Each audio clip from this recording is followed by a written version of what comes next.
Welcome back.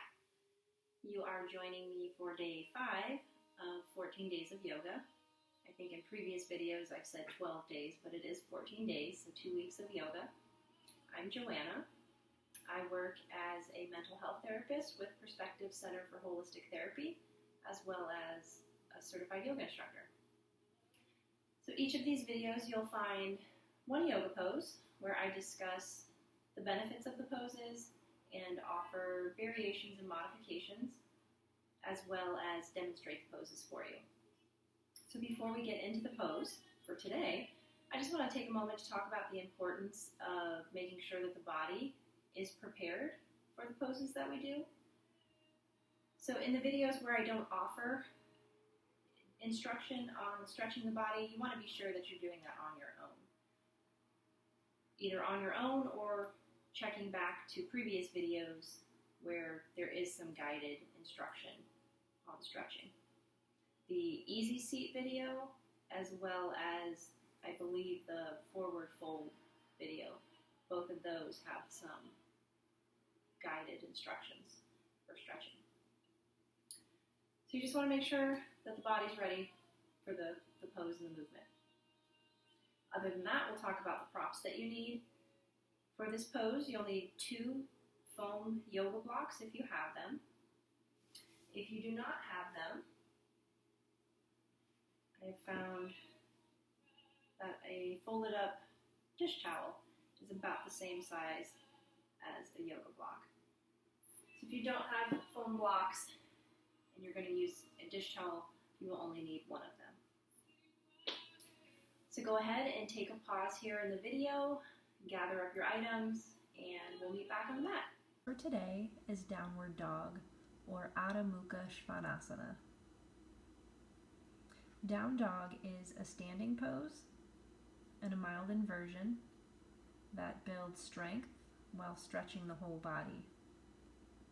It stretches the hamstrings, the shoulders, the calves, the hands, and the spine while strengthening the legs, arms, and shoulders. Because your heart is higher than your head in this pose, it's considered a mild inversion. It provides relief from headaches, insomnia, fatigue, and mild depression. This pose also calms the nervous system, improves memory and concentration, and relieves stress. Some contraindications for this pose would be if you suffer from severe carpal tunnel syndrome or if you're in late-term pregnancy. It should also be avoided if you have injury to your back, your arms, or your shoulders, if you have high blood pressure, or issues with the eyes or inner ears. There are various modifications for this pose. A couple that I will show today are options with household props, such as chairs, as well as a modification to the upper half of the body in the pose.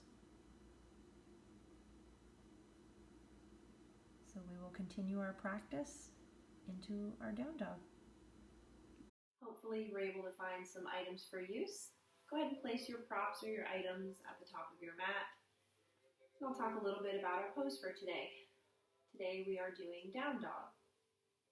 We're going to take a down dog from our tabletop position, so transitioning from tabletop to down dog. Down dog is often a transitional pose, so it's a pose used to transition from one posture or asana to the next. For the purpose of our practice today, we will just take it from tabletop into our down. I will also show you different variations of the pose. With this particular pose, there are several different ways that you can modify it to fit your practice. I'll just show a couple, and if what I offer doesn't seem to match your need for your yoga practice, I would encourage you to just check online, see if you can find the variation or modifications that fit for your needs. We'll go ahead and get started with our pose.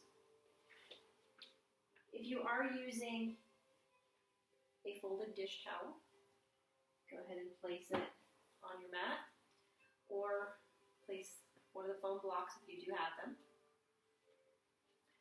Starting in our tabletop position, you want to be sure that the knees are hip distance apart. So again, you can use that 2-fist measure.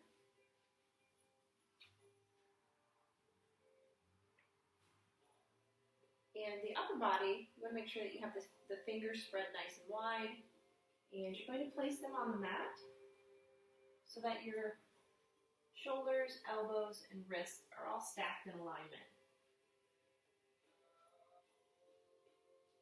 You want the tops of the feet to be on the mat,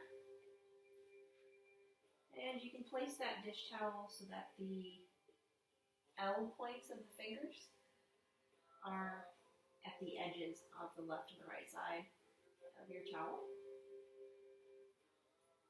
You can take a minute here to flow through some cat-cow breaths.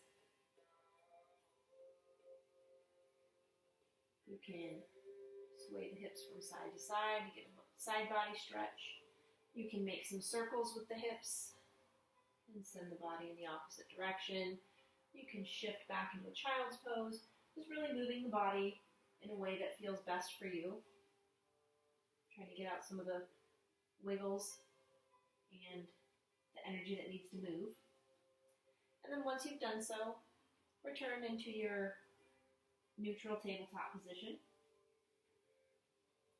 Pressing into those L points in the hands. On your next exhale, you're going to curl the toes, lift the knees, and send the hips up and back.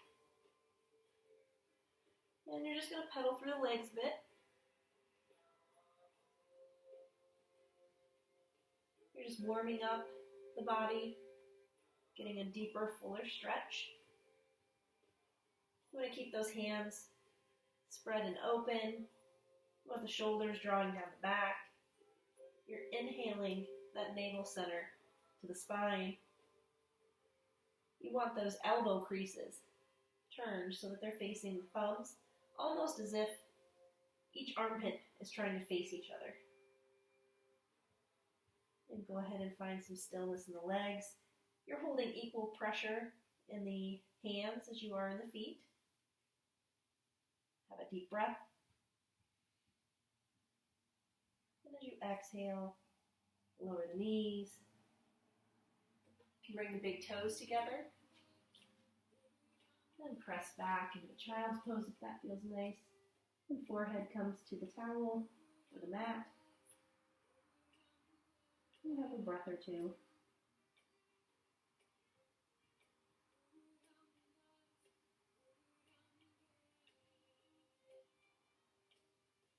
And in your time as you're ready, shift back into that tabletop position.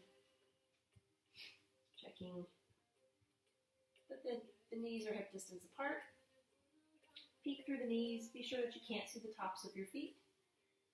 Or that you just can't see your feet. If you can, shift and adjust so you cannot. Get the placement of the hands. And we will press up into another down dog. When we get to the top, you can pedal through the legs again if that is what you need. Otherwise, see if you can just hold the stillness in the legs and find stability in the pose. So you've checked your alignment and your positioning of your knees, your hands, fingers are spread wide. As you exhale, you're curling the toes, lifting the knees and the hips, and sending the upper body back as you allow the head to hang. You're keeping that even pressure. It's almost as if you are trying to rip your mat in half using the feet and the hands. Engage the inner thighs, keeping those elbows towards the thumbs. You're just keeping your breath flowing. You can keep the gaze at the legs or the navel center. Keep your breath going. You're linking with that breath, that connection. And another option here to show you is placing a block between legs. And then you're practicing squeezing on that block.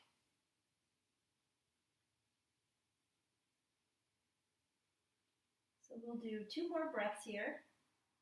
If you need to get your block, you can take a pause on the video and then come back and join us. Otherwise, have a big breath in and out. One more breath together. And exhale. And coming to the knees. Relaxing the feet, relaxing the arms, the hands. You can press back into that child's pose again if that feels good for you.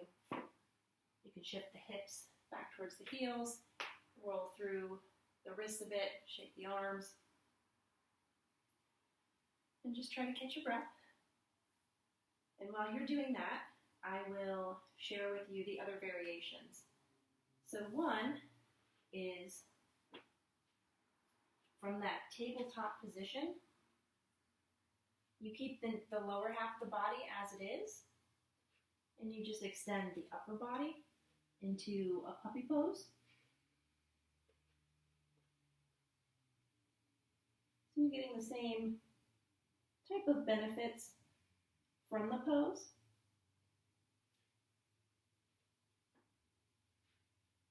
And that's typically one you can use if there's any issues with stability in the pose, as well as any weakness or pain in the wrists. Tabletop position, you're lengthening the upper body down, and the forehead is coming to the mat or the chin, depending on where you're at with flexibility.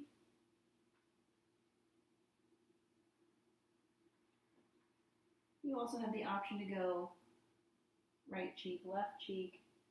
Depends on what you feel you need. Another option for a modified down dog is to grab a chair and place your hands on the chair. I tend to just press the chair away and allow your head to hang. You feel a nice deep stretch in the shoulders, the back side. And you count your breaths from here. The last variation for the pose would be to take it at the wall. So you're doing the same thing as with the chair. You're placing the hands at the wall. You're taking the legs in the same position as your down dog, but you're just at the wall with the head hanging, making sure that you're hip distance apart in the legs and the feet. And you're going through your breaths that way. So if the poses that we did, if the full down dog was a bit much for you, I would say maybe go back through this video and try it with some of the alternatives. Thank you for joining me for today's video. Check back tomorrow and enjoy the rest of your evening. Namaste.